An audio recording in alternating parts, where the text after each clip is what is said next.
मुझे ना पढ़ने का और लिखने का बहुत शौक है। मुझे बुक्स पढ़ना और लिखना, कुछ भी जो मेरे मन में थॉट्स आए या मुझे कोई चीज़ कहीं पर लिखी थी या कहीं पर सुनी थी, वो मुझे अच्छी लगती है तो मैं उसको अपनी डायरी में नोट कर लेती हूँ।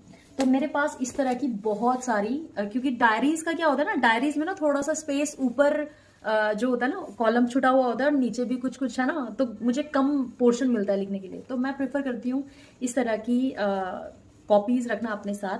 और मुझे इसमें ऐसी मेरे पास बहुत सारी हैं। मुझे पढ़ना, मुझे लिखना बहुत अच्छा लगता है और पढ़ना भी मुझे बहुत ज़्यादा पसंद है, क्योंकि मुझे लगता है कि इस दुनिया में ना जानने के लिए बहुत सारी चीज़ें हैं जिसके बारे में आपको पता होना चाहिए। और हम हर वक्त हर जगह अवेलेबल नहीं हो सकते हैं, लेकिन बुक्स एक ऐसा मीडियम है जिसकी जिसकी वजह से हम अ, बहुत सारी चीज़ों की नॉलेज अपने को दे सकते हैं। तो मेरे पास ना ये एक होता है ना कि आपने क्या कमाया है, तो मतलब ये मेरी ना एक तरह की कमाई है इस बुक में। मुझे वर्ड्स, नए नए वर्ड्स जानना, कुछ क्योंकि मैं बुक्स बहुत ज़्यादा पढ़ती हूँ तो मुझे कोई लाइन बहुत अच्छी लग जाती है, कुछ वर्ड्स बहुत अच्छे लग जाते हैं, तो मुझे लगता है मुझे हमेशा होता था कि मैं ना इसमें मैंने इस पूरी बुक के अंदर मैंने वर्ड्स लिखे हुए हैं। और तो ये वर्ड्स मैंने खुद से लिखे हैं। मैंने अपनी हैंडराइटिंग में ये सारे के सारे वर्ड्स इसमें लिखे हुए हैं। बीच बीच में ये एक ऐसा पेज आ जाता है जिसमें आप अपने कुछ नोट्स वगैरह रख सकते हो ना। और जाहिर सी बात है ये वर्ड्स मेरे अपने नहीं है, मैंने कहीं से पढ़े हैं या देखे हैं या मैंने कुछ रिसर्चेस की है, वहां से मुझे वर्ड्स मिले हैं। और इसमें मैंने हजारों वर्ड्स लिखे हुए हैं इस बुक में मैंने। और इसको लिखने के लिए मैंने बहुत लंबा टाइम दिया है, क्योंकि इतने यूनिक वर्ड्स हैं ना, बहुत बहुत ज़्यादा अच्छे वर्ड्स हैं इसमें।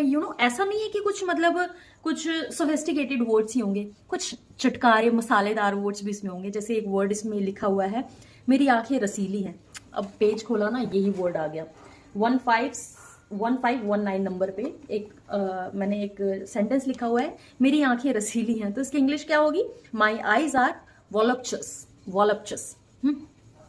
तो इस तरह के काफी सारे वर्ड्स हैं। और मुझे ऐसा लगता है कि जो चीजें मेरे पास है, या तो वो इसी बुक में ही रह जाएंगी हमेशा के लिए, है ना, या फिर मैं उसको बांटना लोगों तक पहुंचाना शुरू कर दूं। ना कहावत मैंने बहुत पहले सुनी थी कि दान और ज्ञान जितना दोगे ना उतना ज्यादा बढ़ेगा। तो क्योंकि कभी आपने सुना है कि जो बहुत ज्यादा दान देता है वो गरीब हो गया दान देते देते, क्योंकि दान चाहे पैसों का हो चाहे ज्ञान का हो, जितना दोगे ना उतना बढ़ेगा आपकी तिजोरी में। दान एक दान वाली सेंस से देना है, फोटो क्लिक करने वाला नहीं। दान कहते हैं ना कि दान ऐसा करो, इस हाथ से दान दो, इस हाथ को ना पता चले, तो ठीक वैसा ही दान करना चाहिए। क्योंकि कुछ कोट्स पे मैं बहुत बिलीव करती हूँ कि भाई इसका मतलब ये नहीं है कि इस हाथ को ना पता चले, मतलब कि आप दान दे आओ, लेकिन दिखावा मत करो, शोषा मत करो। क्योंकि मेरी मम्मी हमेशा एक बात बोलती है कि दान करो क्योंकि जरूरी नहीं कोई आपको देख रहा है। इस तरह से गुप्त दान करो, क्योंकि कुछ चीजों के गवाह ना ईश्वर को रखना चाहिए।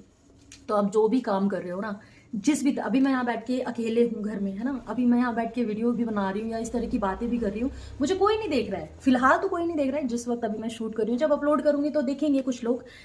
तो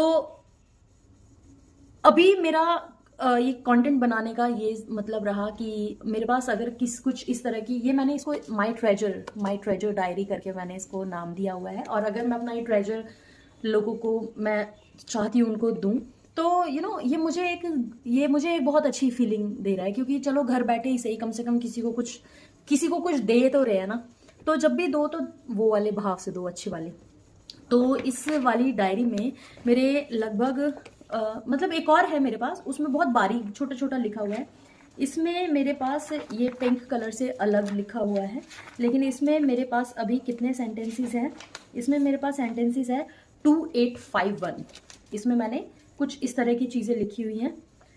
जैसे लास्ट पेज पे मुझे एक वर्ड मिला 2831 नंबर पे, to steal the teeth from mouth. To steal the teeth from mouth. अब to steal the teeth from mouth का मतलब क्या हो गया कि मुंह से दांतों को चुरा लेना, ऐसी इंग्लिश बनती है, ऐसी हिंदी बनती है ना अगर बिल्कुल सेंटेंस टू सेंटेंस बात करें। लेकिन इसका मतलब ये है आंखों से काजल चुरा लेना। है ना, एक जैसे गानों में होता है ना, तेरी आंखों से काजल चुरा लेंगे, या ऐसा कुछ होता है, मैंने सुना है। तो इसको बोलेंगे to steal the teeth from mouth. आंखें चार होना। अच्छा, कुछ आंखों के ऊपर ही लिखा है, आंखें चार होना मतलब कि टू सी ईच अदर, एक दूसरे को देखना। तो इस तरह के काफ़ी सारे सेंटेंसेस हैं, और है ना, तो ये सारे सेंटेंसेस मैं आपके साथ शेयर करूंगी। बहुत बहुत बहुत अच्छे सेंटेंसेस हैं जो आप अपनी डेली लाइफ में यूज कर सकते हो, और आपको बोलने में इंग्लिश सीखने का अच्छा तरीका है कि आपके पास इंग्लिश तो तब बोलोगे ना जब आपके पास वर्ड्स होंगे बोलने के लिए। जब आपके पास शब्द होते हैं ना, तो वो जो मोती होते हैं ना, तो आप उनको माला बना के धागे में पिरो ही देते हो। तो पहले वर्ड्स तो हों, अच्छे वर्ड्स तो हों, साथ साथ हम इंग्लिश भी सीखते जाएंगे इसके थ्रू। आप भी सीख लोगे और मेरी भी प्रैक्टिस हो जाएगी, है ना। Practice makes a man perfect. और चलो फिर इस वीडियो को यहीं पर मैं इतनी लंबी बन गई 7 मिनट की। चलो ठीक है, बहुत ज़्यादा लंबी वीडियो मैंने सुना है लोग ना देखते नहीं है। चलो ठीक है, जल्दी से मिलती हूँ कुछ नए वर्ड्स के साथ। Bye bye.